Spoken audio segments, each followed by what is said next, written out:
Okay. Hey, good morning, everybody. Thanks for joining us today. I'm Felix McGowan, Director of AMERIND Critical Infrastructure. We provide grant writing, project management, and a variety of other services to tribes and tribal companies. As many of you on this webinar probably know, AMERIND is the world's only 100% tribally owned insurance provider. One of the many of types insurance we provide is workers' compensation. For more than a decade, AMERIND has provided policies to protect employers and employees with our workers' comp policies. I'm excited to introduce Tara Kuhn. She is a claims rep for workers' comp. Tara had previous experience in the medical field, and today she's going to talk to us about some interesting key points to know about these type of policies. At the end, Monica Brain, who's the brains behind this whole thing, will take Q&A. So if you have any questions, please put them in the chat, and then we'll answer them at the end of this and get everybody informed. Take it away, Tara. Thank you, Felix, and thanks, Monica, for the backup. Welcome, everyone. Thank you for joining us today for our Tribal Workers' Compensation webinar, When in Doubt, Report It. I'm excited to be able to share some valuable and hopefully interesting information with you today. By the end of this session, you'll be able to recognize the benefits of timely filing for both the employer and the injured worker, identify some less obvious reportable injuries, understand why using an occupational medicine provider is preferable to a primary care physician or PCP, and appreciate the importance of providing complete information when initiating a claim, such as the return to work date, medical treatment sought, the injured worker's work schedule, and their wages. You'll be able to appreciate the differences between providing a surveillance report versus a surveillance video. And we'll also discuss the importance of accommodating restricted or modified duty and why sometimes a denial might be beneficial. Keep in mind that policies can vary and each situation may be unique. The guidelines that we will discuss today are meant to offer general insights and suggestions. For specific policy decisions or unique cases, consult your organization's official workers' compensation policy, benefit endorsement, or ordinance, or reach out to us here at AMERIND for guidance. Also, in areas where occupational medicine providers aren't available, treatment options may be limited. Okay, let's dive into the key benefits of timely reporting. Reporting an injury as soon as possible allows for immediate investigation. The facts are fresh and clear in the minds of the injured worker and any witnesses. This proactive approach helps the adjuster manage the claim more effectively. The adjuster can communicate promptly with medical providers and explore options to reduce wage loss, such as issuing a return to work with modified duty instead of taking the worker completely off work. Immediate reporting also helps the adjuster monitor and direct special testing if necessary. It reduces the chances of fraud and leads to faster claim resolution, which will ultimately lower the average claim cost. Delaying reporting can increase overall claim costs by up to 3% per day. Okay, just for fun, let's do a quick poll. Which of the following do you think might be a reportable injury? A, paper cut, B, insect bite, C, contusion or bruise, D, jammed finger, E, all of the above, F, none of the above. Just real quick, off the top of your head, put your selection into the chat. I'll give you guys a couple minutes to start throwing some guesses at me here. Oh, good. Nice.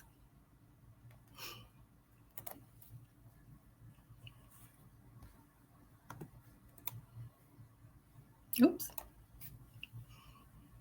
Oh, we got all kinds of E's, some CD. You guys are catching on to me here. I think this was trying to be a trick question, but you guys caught me. So the answer I was looking for was all of the above. But in many cases, none of the above is probably truer. So how do we know when an injury should be reported, and filed. Typically, reportable injuries are those requiring more than basic first aid. So then why would I suggest that all of the above should be considered?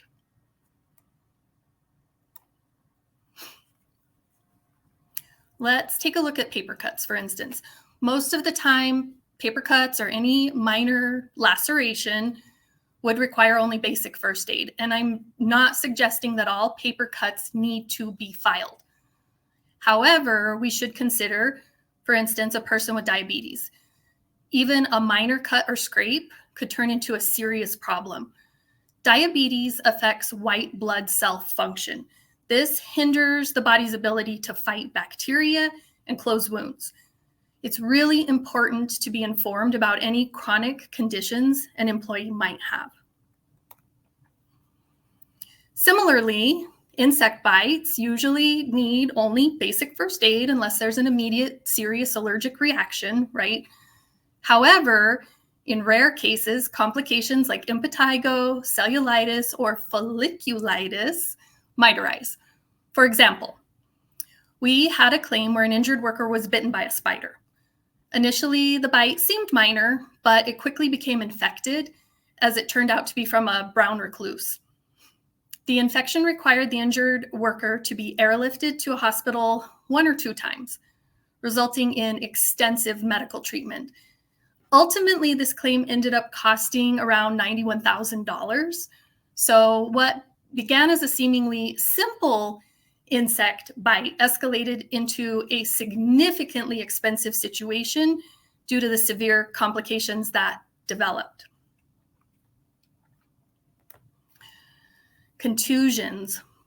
A 2008 study found that even minor leg injuries, ones that don't require a cast or bed rest, could increase the risk of deep vein thrombosis, DVT. Spotting DVT could be tricky after an injury because a bruise or a bump could look like a clot. While most contusions aren't serious, it's important to note any potential complications. For instance, I recently handled a claim where an injured worker had a minor bruise from a cart hitting the back of their leg. The injured worker hadn't sought medical treatment at the time, but informed me that they had a clotting disorder. The injured worker wanted the injury on file in case they developed a blood clot, which would require extensive medical treatment, including hospitalization.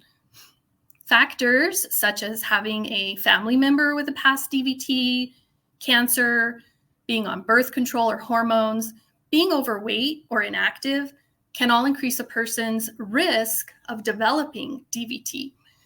And I found this particular picture interesting because this is actually a picture of an arm with a DVT. Most commonly, we see DVT in a leg, specifically the calf, but it is possible, apparently, to develop a DVT in the arm. Jammed fingers are another example. These are types of minor injuries where injured workers might try to shake it off, kind of move on, but untreated jammed fingers can lead to long-term issues like arthritis, stiffness, weakness, deformity, and damage to veins and capillaries. I had a claim where an injured worker jammed his finger and he did seek immediate medical treatment, but he didn't go for any of his follow-up visits, and he wore the wrong splint for far too long and did not participate in the prescribed physical therapy. And he ended up not being able to bend his finger completely. And that could potentially be a permanent condition for him, unfortunately. So when in doubt, report it. It's good practice for employees to report even minor incidents. Not all minor incidents need to be filed as a workers' compensation claim, but reporting them allows a claim to be filed later if needed. The key is that an employee report any incidents that occur at work to their supervisor or HR, or sometimes even security will be the first person that they report to on the date that it happened or as close to that date of the incident as possible. Alternatively, a report-only or incident-only claim could be filed. Most policies or ordinances have timely filing limits. So it really becomes crucial for injuries to be reported as soon as possible. Being aware of these policy limits is a benefit to both the employer and their employees. When filing an employee injury report, it's essential to provide as much relevant information as possible. Detailed information is crucial for accurate documentation and effective claim handling. For instance, including a return to work date helps correctly categorize the claim as either indemnity lost time, where an injured worker has been taken completely off work, or medical only, those injuries that require only medical treatment with no time loss from work. Sharing the injured worker's work schedule allows the adjuster to determine if the waiting period for time loss has been exceeded and if the retro period has begun. The policy waiting period is similar to a deductible. So an injured worker would need to be taken completely off work due to doctor's orders or due to the injured worker's prescribed work restrictions not being accommodated. And if that time off exceeds the waiting period, lost time benefits would kick in and pay the injured worker for the days beyond the waiting period. The retro period is a specified amount of time the injured worker must be off, which would allow the waiting period to be paid out. So for instance, if the policy's waiting period is 3 consecutive days and the injured worker is off 5 days and then returns to work, the injured worker would be paid for lost wages for days 4 and 5. If the retro period is 14 consecutive days and the injured worker ends up being off work for greater than 14 days, the initial 3-day waiting period would be paid, and wage loss could continue to be paid until the injured worker is fully recovered and able to return to work full duty. Providing details about where the injured worker sought medical treatment and sharing any medical notes they may have brought to the HR department enables the adjuster to request the necessary treatment records immediately. This will help provide a comprehensive understanding of the injury, aiding in evaluating treatment options. This will also allow the adjuster to obtain medical bills more quickly. Providing information about wages helps the adjuster quickly determine the compensation rate for lost time and communicate it clearly to the injured worker and outline the worker's wage options during their time off.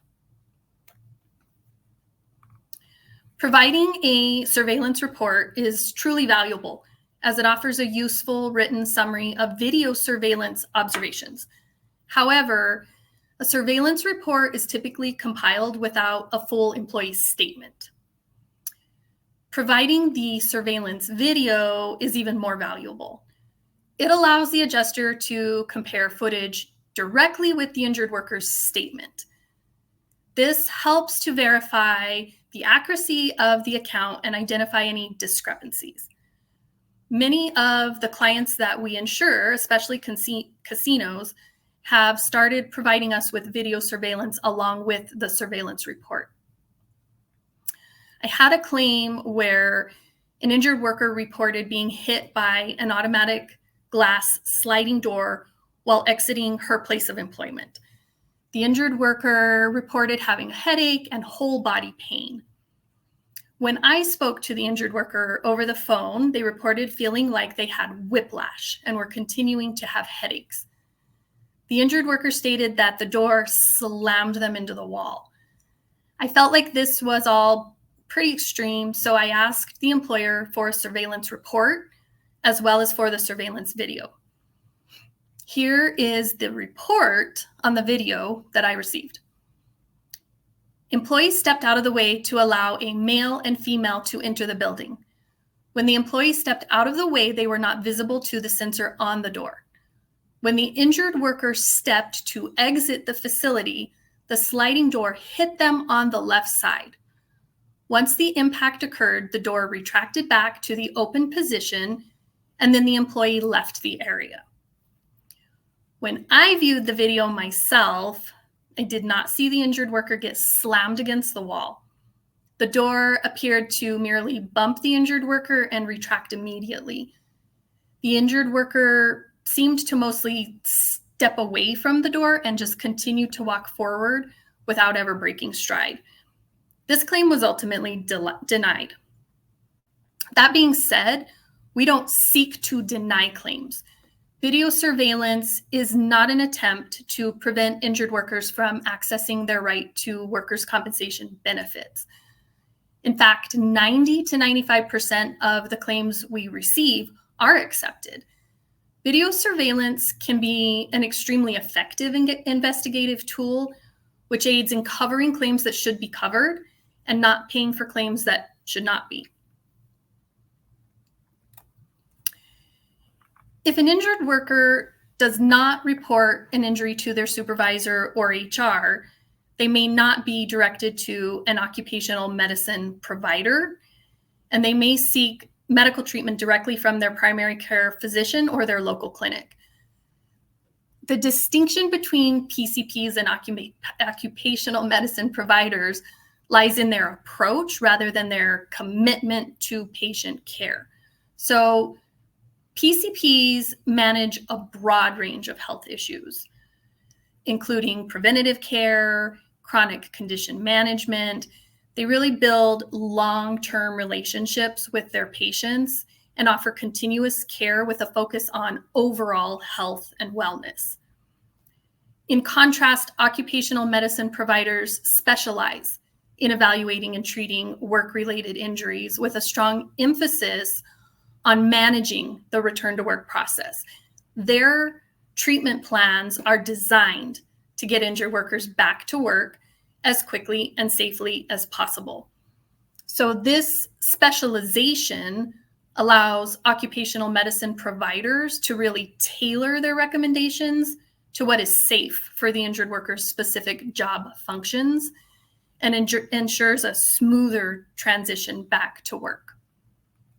This makes occupational medicine providers a preferable choice for treating work-related injuries. Modified or restricted duty. This is often offered to injured workers recovering from an injury who have medical restrictions. It allows them to work within prescribed limitations, which support their recovery.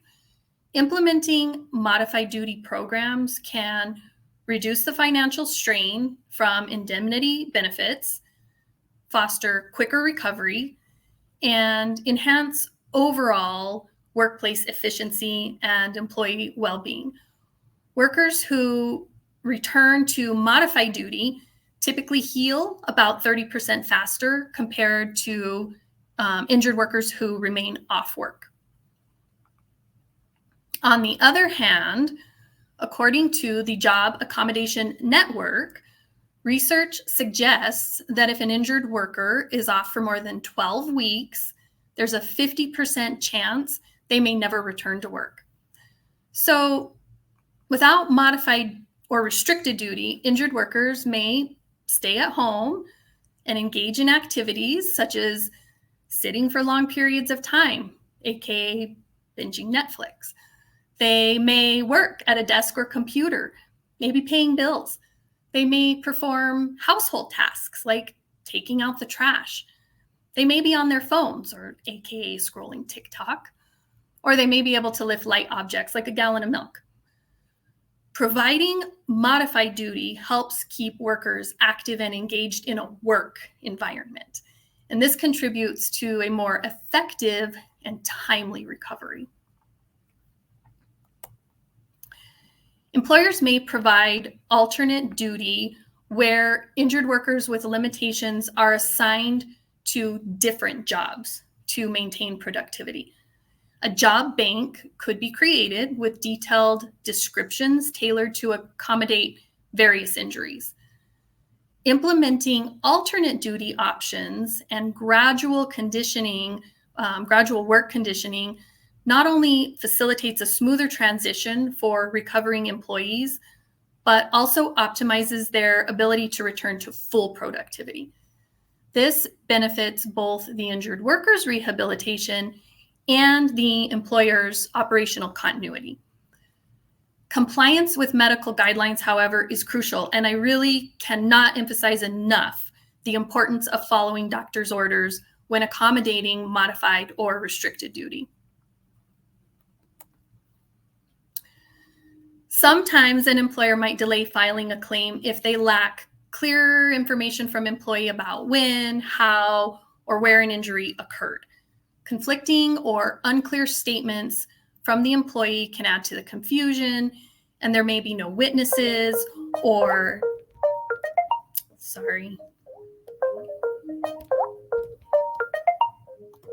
apologize for that. There may be no witnesses or evidence of the injury happening while the employee was on duty. The employer might even question whether the claim is genuinely work-related and hesitate to file the claim. This can leave an employee frustrated and uncertain about how to proceed or what their benefits may or may not be. So this is another situation where I would say, when in doubt, report it. In such cases, it's best to file a claim with whatever information is available. Once filed, the claim will be assigned to an adjuster who can investigate by gathering medical records, statements from the employee and their supervisor to try to clarify the situation. If necessary, the adjuster can request and review medical records from before the reported injury date to determine if there was prior treatment for the reported injury. Once an investigation is complete, if a denial is appropriate, the adjuster can proceed to notify the injured employee of the denied claim. So it's not that having a work comp claim denied is a benefit necessarily, but the sooner a determination of compensability, whether a claim will be accepted or denied, can be made, the sooner an injured employee can move on with seeking treatment through their private insurance, and the employee will be able to see the provider of their choice. Oftentimes, bills will still need to be sent to the workers' compensation administrator to be denied through bill review before private insurance will process the bills. But without the denial, if the private insurance sees that the injury may have happened at work, they may deny the bills. And this causes the bills to sort of bounce back and forth. And sometimes the injured worker gets billed directly, just adding to the confusion. So let's recap.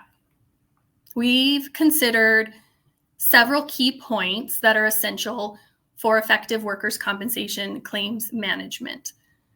We emphasized the importance of reporting injuries as soon as they occur. Timely reporting not only helps manage claims more effectively, but also reduces overall claim costs. We discussed how injuries that might seem minor, such as paper cuts or insect bites, could still be reportable depending on the context, particularly when chronic conditions are involved. We explored why occupational medicine providers are often better suited for managing work-related injuries compared to primary care physicians, particularly in facilitating a safe and timely return to work. We highlighted the necessity of providing comprehensive information when filing injury reports to ensure accurate documentation, thorough investigation, and effective claim handling. We discussed the importance of implementing modified duty and alternate duty options and how they can significantly aid in faster recovery and reduce costs associated with workers' compensation claims. And finally, we discussed how claim denials, while not ideal, can sometimes expedite the process of seeking treatment through private insurance. So by applying these insights, employers can enhance their workers' compensation practices, better support injured workers, and ensure compliance with their organization's policies. If you have any questions about any of the material we've covered today or need additional assistance, please don't hesitate to reach out. Here is our TWC Claims Department contact email, as well as my direct contact information. I'm happy to provide any additional information or support that you may need. Or if you are interested in talking to somebody about a workers' compensation policy for your business, call us at our main phone number to be directed to our underwriting department. So, does anyone have any questions about the material that we covered today before we wrap up? Thanks so much, Tara. That was really informative. We'll just give folks a few minutes if they want to type any of their questions into the chat. But I do have a question for you, a couple of questions actually. I thought that story that you shared about the surveillance video was really interesting. Is it common to find out that folks are sort of exaggerating their injuries? I would not say it's common. It happens. And like I said, the surveillance video is just an investigative tool to help us sort of weed out the things that should be covered from the ones that shouldn't. It's not an attempt to trap people. It's just an investigative tool. So I wouldn't say that it's common to find that there's a lot of discrepancies, but it's a useful tool. Awesome. And okay, so the question I had when I first started at this job, I always heard the term workman's comp. And you mentioned that it's workers' comp. Is it just a common misunderstanding of the term, or did it change? They're both correct, and you're correct, it changed. So back when the workforce was mostly comprised of men, it was workmen's compensation. As the workforce became more diverse, it changed to workers' compensation. So it just encompasses both men and women, but they're both correct. They're both talking about workers' compensation insurance. So, well, we want to give anyone else an opportunity. If you've got a question, feel free to put it in the chat. We've got one more for you, Tara. Can I file a claim if somebody hurts my feelings at work? Sure. You can file a claim if somebody hurts your feelings. It's probably going to be denied. It's not typically something that's covered unless you're a first responder. So yes, you may file it. An adjuster can certainly do an investigation and consider, what has happened, but it's probably going to be denied, unfortunately. We're talking about physical injuries mostly. If you physically injure yourself as opposed to your feelings get hurt. That's correct. Yeah. And you were saying that the first responders, that's something very specific to mental health claims. Is that right? Correct. So first responders would need to, if they had a traumatic situation, and they would need to have a diagnosis from a psychiatrist of PTSD. So that would be covered, but it really has to be within that traumatic situation. So, absolutely.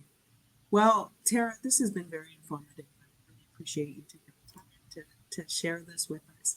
Again, if you're interested in a workers' compensation policy, give us a call at AMERIND at 505-404-5000. And we will see you next time. I believe next week we're going to. Oh, wait, we've got one question in here before we. Oh, good. Preston wants to know, is it typical for a provider to deny medical attention to an employee if a claim has not been filed? They had some specific things.